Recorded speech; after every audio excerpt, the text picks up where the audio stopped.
Okay, welcome to section 3.1, Information Theory and Digital Communication Fundamentals.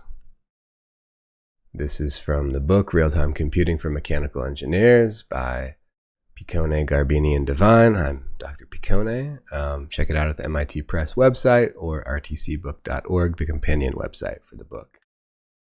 Information Theory. There is a machine that can be described as follows. When you throw the switch, there is an angry, purposeful buzzing. The lid slowly rises, and from beneath it emerges a hand. The hand reaches down, turns the switch off, and retreats into the box. The psychological effect, if you do not know what to expect, is devastating. There is something unspeakably sinister about a machine that does nothing, absolutely nothing, except switch itself off. This is Arthur C. Clarke's 1958 account of his encounter with the ultimate machine as it sat on Claude Shannon's desk at Bell Labs. The other objects on the desk probably included the keys to the digital revolution, of which Shannon is considered a founder. The on-off switch of the ultimate machine anticipates the binary digital sequence that Shannon went on to show could effectively communicate large amounts of information. And effective it was. The vast majority of information moving around the world now through the internet, cellular networks, and of course, within computers, is carried by digital signals. Shannon founded the systematic study of digital communication called information theory. The fundamental perspective introduced by information theory is that all information can be represented by binary codes.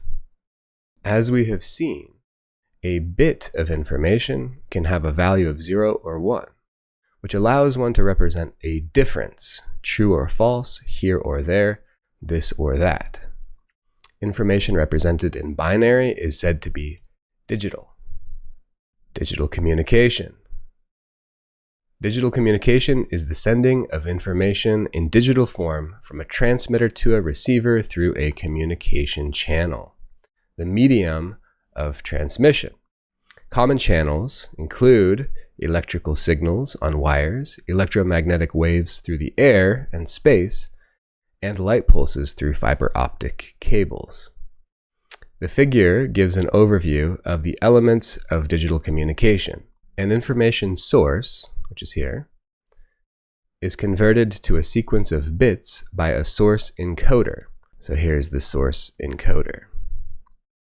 A channel encoder adds redundancy to the bit stream to mitigate noise and other interference in transmission, and a digital modulator generates a corresponding signal to be transmitted through the channel. And here's the channel. The reverse process is to demodulate in a digital demodulator, decode in the channel decoder, and then decode the source in the source decoder, finally arriving at its destination in this form. The process of the figure is organized into layers, within each of which a pair of peers operate in an inverse manner. So this outer layer encodes and decodes the source information as a sequence of digital bits. Layer 2 peers are the channel encoder and the channel decoder. And this middle layer further encodes and decodes the information by adding redundancy and checking for transmission errors. And finally, layer 1, the closest to the channel, the digital modulator and the digital demodulator. This innermost layer modulates or generates a signal to represent the encoded digital information and demodulates or interprets the signal on the receiving end as encoded digital information.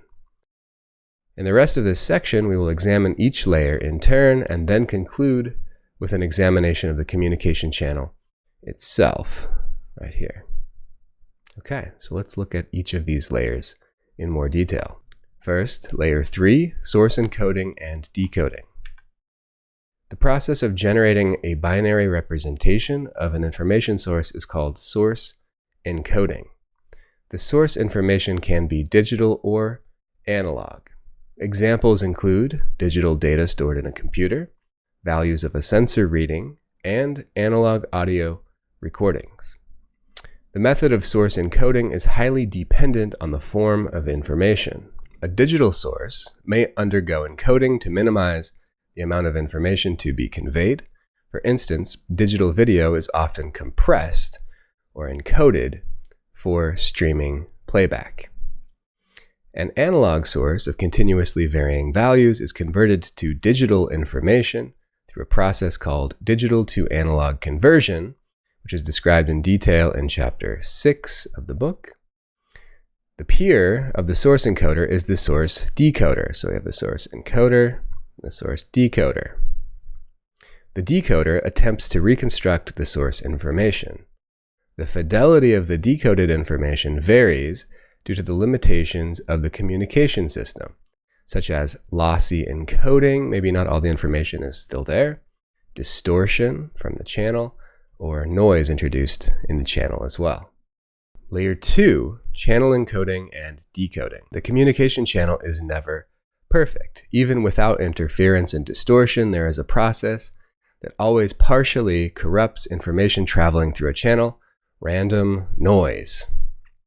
Noise can come from many sources, some of which can be reduced or eliminated. So noise will make every signal a random signal. A digital signal is never guaranteed to reach its destination containing its original information. There are methods of improving the probability of proper transmission, however, and they include increasing the power of the signal, reducing noise and obstructions, and redundancy of the information, for example, parity bits, checksums, and error-correcting codes. The channel itself handles redundancy, specifically by the channel encoder of layer 2, right there, so that the same source encoding can be transmitted by different channels, each of which has its own channel encoding requirements. The peer of the channel encoder is the channel decoder, which uses the redundancy introduced before to detect and correct errors in the transmission. The channel capacity quantifies the maximum rate at which information can flow through a communication channel with a low probability of error. It can be estimated from a probabilistic model of the channel. Arbitrarily low probabilities of error can be achieved at rates below the channel capacity by using error-correcting codes. And finally, layer 1, digital modulation and demodulation. Representing a sequence of binary digits as a time-varying signal is called digital modulation, which is on the transmitter side of layer 1. The term comes from the older analog signal transmission technique still used in radio that mixes a message source signal with another called the carrier signal. In analog amplitude modulation, AM, the frequency of the carrier signal is kept constant and the amplitude is modulated or varied with the message signal. In analog frequency modulation, FM, the amplitude of the carrier signal is constant and its frequency is modulated with the message signal.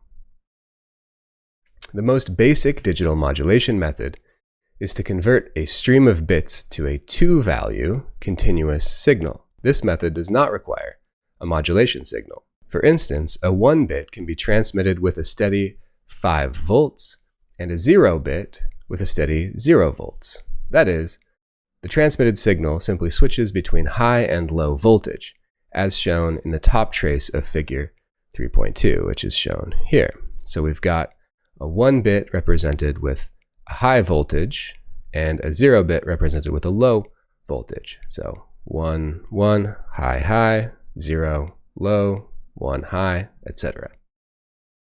Digital electronics, see Chapter 4, use this type of signal for short-range communication over wires. In many modulation schemes, this high-low signal is called the baseband signal. And we can see in the figure here that this baseband signal is corresponding with these frequency changes in a carrier modulated signal with frequency shift keying, where a 1 is represented by this lower frequency signal, and a 0 is represented by this higher frequency signal.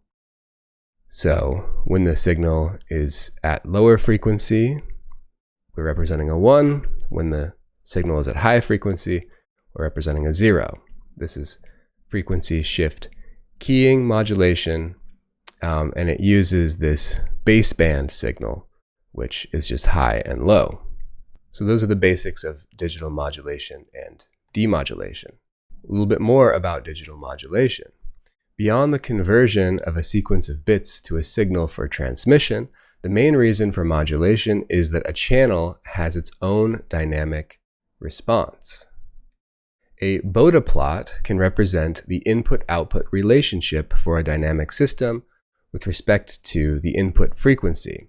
This relationship usually varies drastically with input frequency, so a channel will transmit signals in certain frequency bands better than in others. Let's draw a little example of a Bode plot.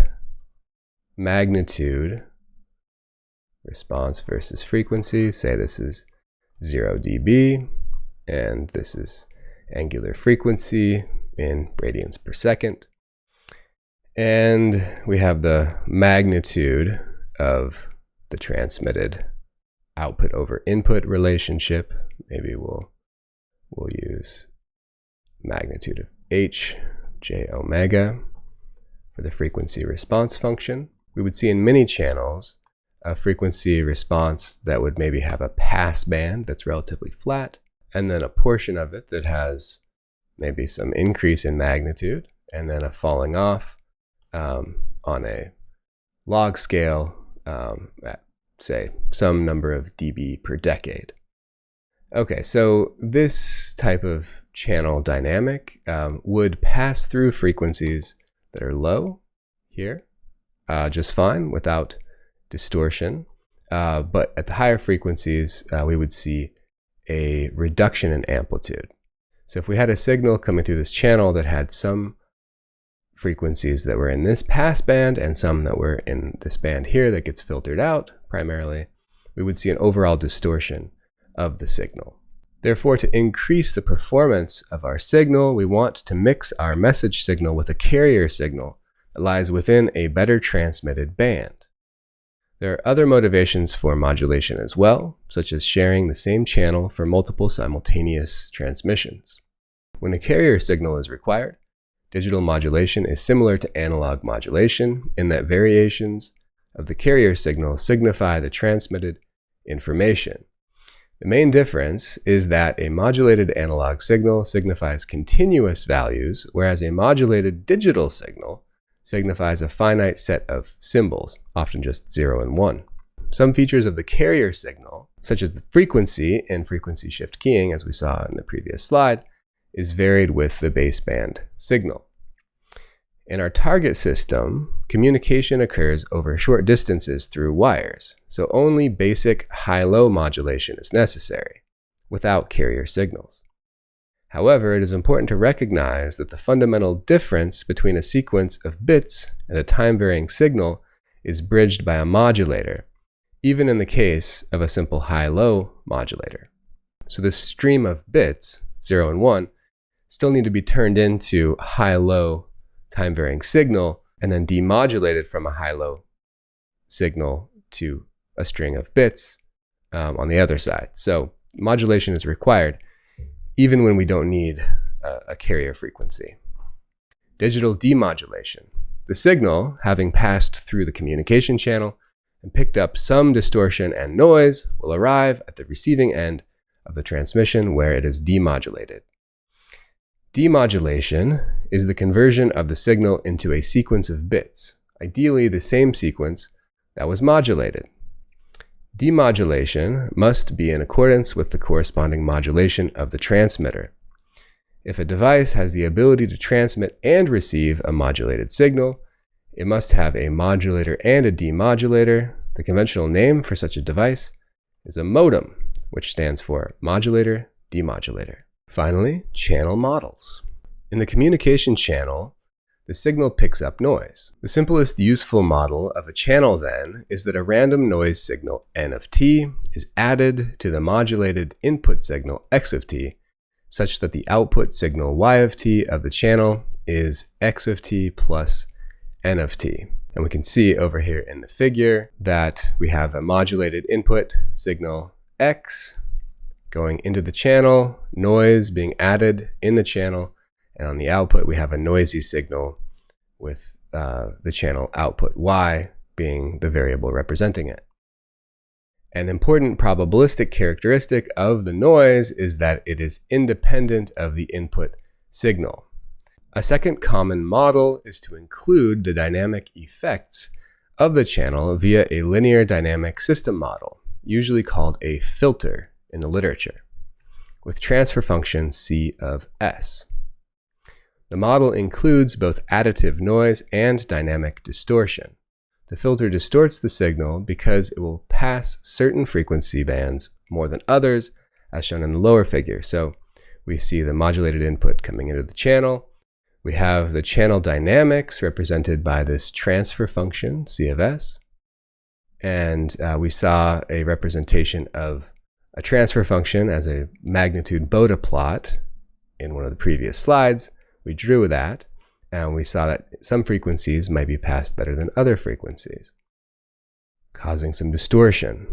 So the noise signal gets added after that, and we end up with this channel output, which still has sort of a high-low characteristic, but we see both noise on there and some distortion happening. It looks like some of the higher frequency components have been filtered out in this output signal. Okay, so that concludes our introduction to communication systems and channels. We'll pick it up in section 3.2 next time. See you then.